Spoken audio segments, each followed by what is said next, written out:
ওয়াকানা বাইনা কাতিফাইহি খাতামুন নবুওয়া, আর পিঠের মধ্যে কাজিররিল হাজালা, কবুতরের ডিমের মতো একটা মাহরুন নবুওয়া ছিল। উনি যে শেষ নবী, উনি যে প্রফেট, দ্য লাস্ট মেসেঞ্জার, এটা প্রমাণ আল্লাহ সিল মেরে দিয়েছে। বাম দিকের কাঁধে, ডান দিকে না, কোন দিকে? সাহাবারা যারা এটা দেখেছেন তারা বলেছেন যে আমরা দেখেছি এর মধ্যে কিছু চুলও ছিল, একটু লালচে ছিল, একটু উঁচু ছিল। একদিন বিশ্বনবী বললেন, বান্দার কোনো হক আল্লাহ কোনোদিন ছেড়ে দেয় না। আল্লাহর হক আল্লাহ মাফ করে, বান্দার হকের মাফ নাই। যদিও আমি নবী, আমার উপর যদি কোনো হক থাকে বলো, আমি দিয়ে দেব। কোন সাহাবী দাঁড়ায় না। এক সাহাবী দাঁড়িয়ে বললেন, নবী, যুদ্ধের ময়দানে চাবুক চালানোর সময়, লাঠি চালানোর সময় এক কাফেরকে মারতে যে আপনার লাঠির বাড়ি আমার পিঠের মধ্যে পড়েছে। আপনি যেহেতু এই কিসাসটা আদায় করতে চান, আপনার পিঠে আমি লাঠির বাড়ি মেরে এটারে শোধবোধ করে দিতে চাই। সাইয়েদনা ওমরে ফারুক হাতের জামা এরকম করতে শুরু করছে, আয় এদিকে আয়, তোরে শোধবোধ করাই। বিশ্বনবী বললেন, ওমর রাখো, এটা বান্দার হক, মিটাতে দাও।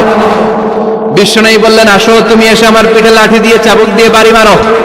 সাহাবী বলে, ও নবী, তখন দুর্ভিক্ষের সময়ের যুদ্ধ ছিল, আমাদের গায়ে জামা ছিল না। যখন আপনি আমার চাবুকটা পিঠের মধ্যে মেরেছেন, আমার পিঠে তখন জামা ছিল না। আপনি যদি যথা নিয়মে কিসাসটা আদায় করতে চান, আপনার জামাটা খুলেন, খালি পিঠের মধ্যে বাড়িটা মারিস। এবার ওমরে ফারুককে ধরে কে?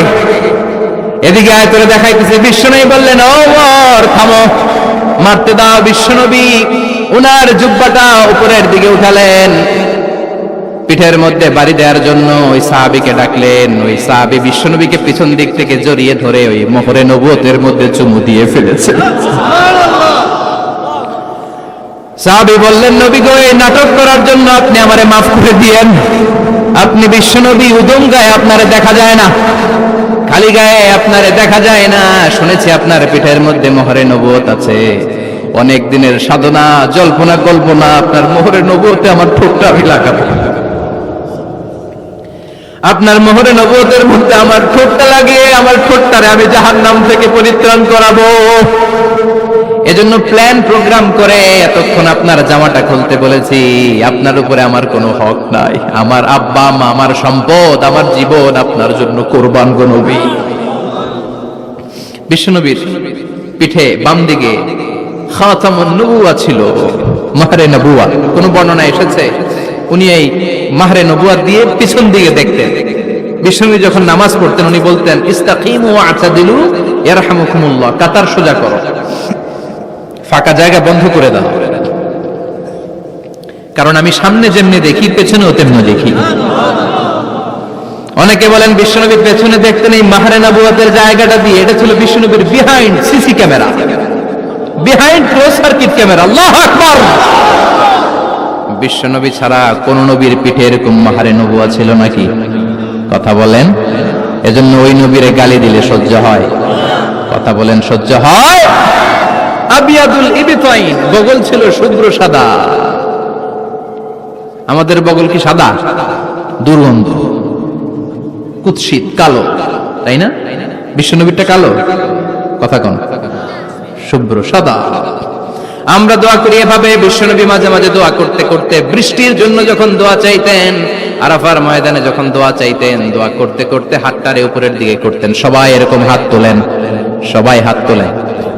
বিশ্বনবী মাঝে মাঝে আবেগের চোটে এইখান থেকে হাতটা এই জায়গায় নিয়ে যেতেন। সুবহানাল্লাহ। বিশ্বনবী যখন হাত আবেগের চোটে উপরের দিকে উঠাতেন, বিশ্বনবীর বগল দেখা যেত।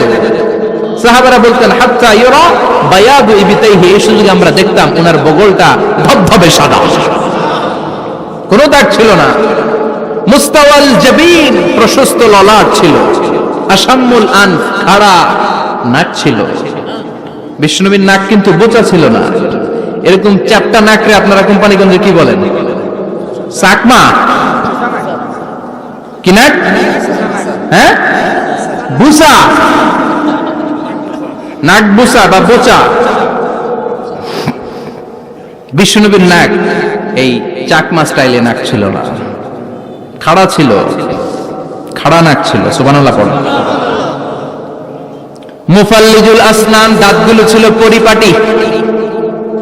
বিশ্বনবীর দাঁতের দিকে তাকালে বিশ্বনবীর হাসির দিকে তাকালে মনে হতো হাসিতে যেন মুক্তা ঝরে।